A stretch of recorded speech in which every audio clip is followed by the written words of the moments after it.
and receive our questions about her experience. So Angela, thank you so much for agreeing to do this. And why don't you just Of course. a little bit about yourself? Awesome. Sounds good. Okay.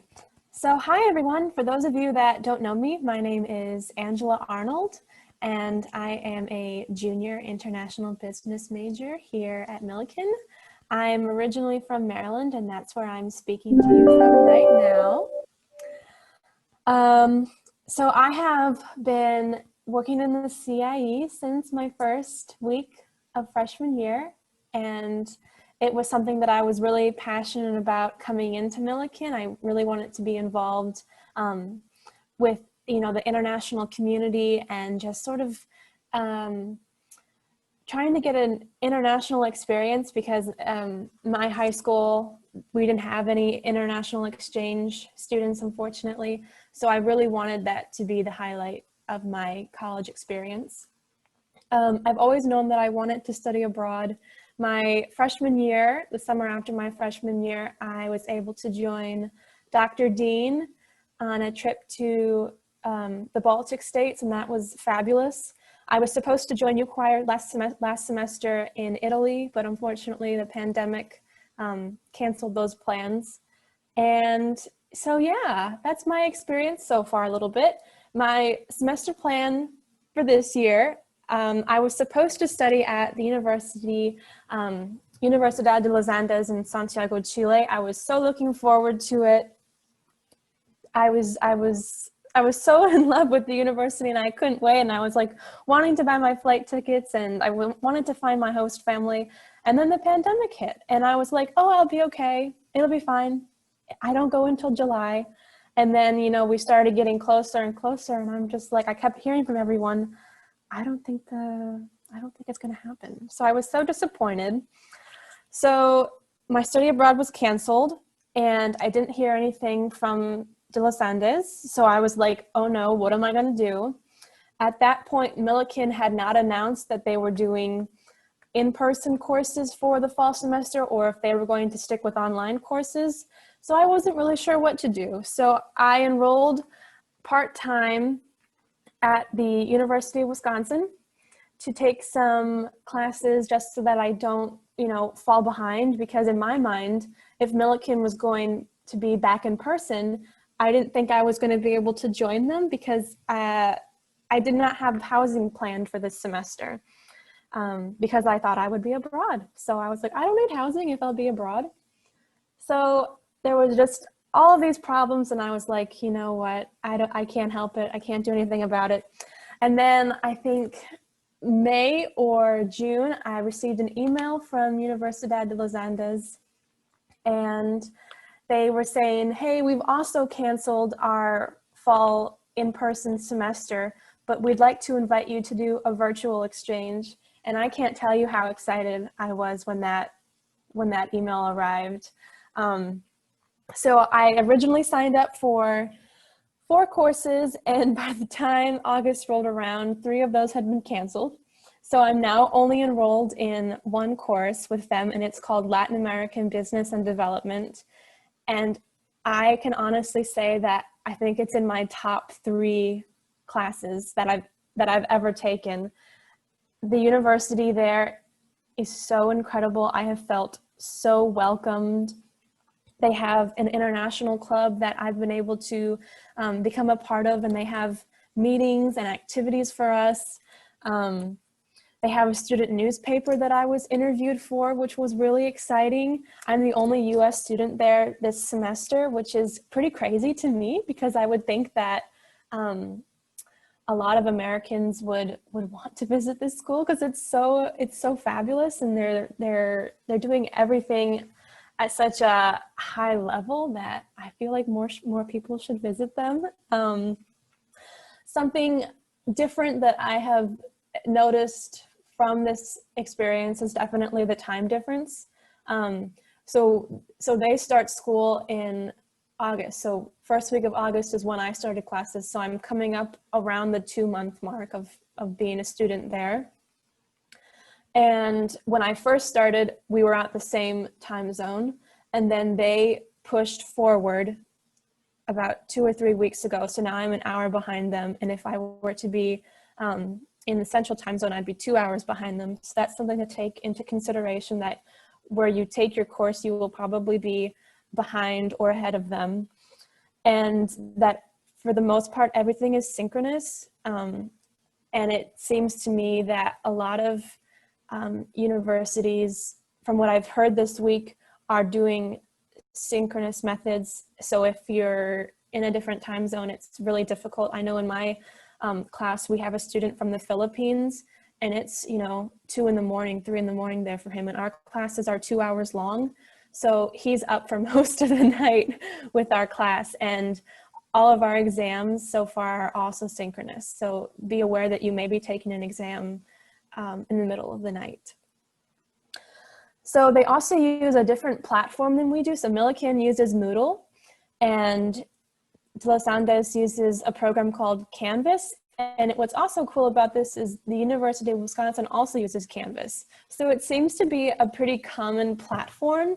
I can access all my assignments from there, all of my grades. That's how the teacher communicates. Most teachers don't send emails. Instead, they send messages through Canvas. So it's kind of like a one-for-all platform. And it's really neat. To get into specifics about my Latin American Business and Development class, our teacher is just incredible. He's so wise, and every time that he speaks, I just go, wow, you really, really, really are enthusiastic about this, and you know what you're talking about. And when I first met him, I thought that he was American, because he had the perfect intonation, perfect sentence structure. And he actually was able to study for a little bit at the University of Michigan. And he was so excited to have an American in his class. I felt so welcome. Class structure is a little different from what I'm used to. Everything there is voluntary. And that's something that is really strange to me, because, the first week in class, you hear teachers be like, oh, watch the syllabus, make sure that you get your assignments turned in on time. If you don't, you get an F, and I don't accept late work and stuff like that. And he made it very clear in class the first week that everything that we did throughout the semester was voluntary, that you did not have to do it if you didn't want to. If you're having a bad week, don't do it. And he had built in these sort of safe zones for assignments. So, if you missed 1 or 2 assignments throughout the semester, you could still get an A. And it's just a different way of thinking about academics, because, in America, you're told you have to do this, you have to do that, this is due by a certain date. But it's much more relaxed with De Los Andes, and it's just very interesting. And I kind of appreciate it now that I get to choose what I want to do. I get to choose, which assignments I want to turn in. So it's just a little different. And what's also different is guest speakers. We've had 4 guest speakers already. He has a lot of contacts in the industry, so we've already had speakers. They're generally all about economics, because that's what our class focuses on. We've had speakers from NYU, we've had speakers from Rice University. Next week, we're having a guest speaker come from Caracas, and she's the chief economist at the Latin American Business and Development Bank. So we're just getting guest speakers all the time, and I've never had a guest speaker come to any of my classes at Millikin, so this was a first time experience for me. So if you have any questions about my class, you can feel free to ask that at the end. So in conclusion, I'm planning to study abroad virtually again next semester, and I'm sort of sad about this, but I'm also okay with it. As I've stated previously, I sort of had a study abroad experience with Dr. Dean and her immersion, and before I graduate, I'd also like to do some sort of short-term J-term or another immersion. And I'm okay with that, I might do my master's abroad, so So that could be, you know, my educational study abroad if I really wanted to do a full year.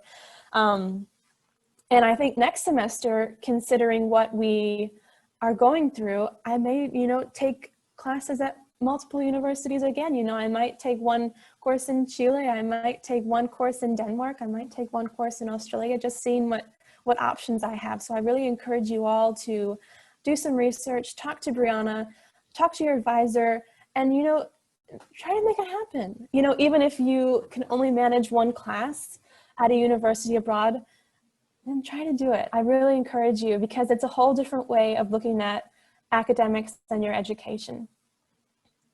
Yeah, I love that you said that, and that you ended on that note, because I do think that even for me, when all this COVID stuff started happening, right? I think that we all felt like it's gonna blow over like sooner than we anticipated. Um, And I was in denial when me like March, April happened. I'm like, no. My aunt was telling me, my mom was telling me, Angela, I really don't think you're going to be able to go. And I'm like, no, I'll be okay. The embassies will open back up. And they just didn't. And I had to realize that, and it really hurt. Yeah, I agree that for me, that I also had trouble seeing, like, well, if you're gonna study abroad, you know, like, you want to be there. And it really wasn't until I reached out to you at the beginning of the semester to see how it was going with De Los Andes, and you had all of these like raving reviews. Like, I was a little worried that you were going to be like, it's terrible, and understand anything. Me too. That's what I was scared of as well. I was really worried that it wouldn't be a good fit for me online and that I'd feel like an outsider. But Exactly. it was the opposite of that, you know. Yeah. And so that really like inspired me to start pushing students to explore these options, because if we are going to be stuck on campus for a long time, or stuck doing online learning for a long time, it's so important that they still get these interactions. And maybe it's not as good as living in Chile, but it's something. You're building a connection with this awesome professor, you're meeting new people, you're understanding different education systems. And how much did it cost? Totally free. Totally free. Totally free. And I love that. So yeah, so I'm really glad that it's working well for you. Thank you. And I think, you know, we'll have students as the semester progresses that realize that they want to take part in things like this.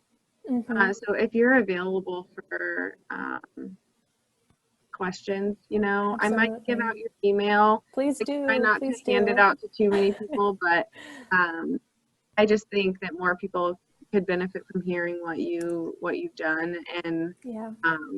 I know that a lot of people have study abroad just like you. You know, it's on their mind whenever they're applying for college. They know that this is the experience they want to have. And you've just been able to adapt and overcome so many like unforeseen obstacles, and still make the best out of the situation and make these decisions. I just think you're an inspiration to students that want to have that global experience.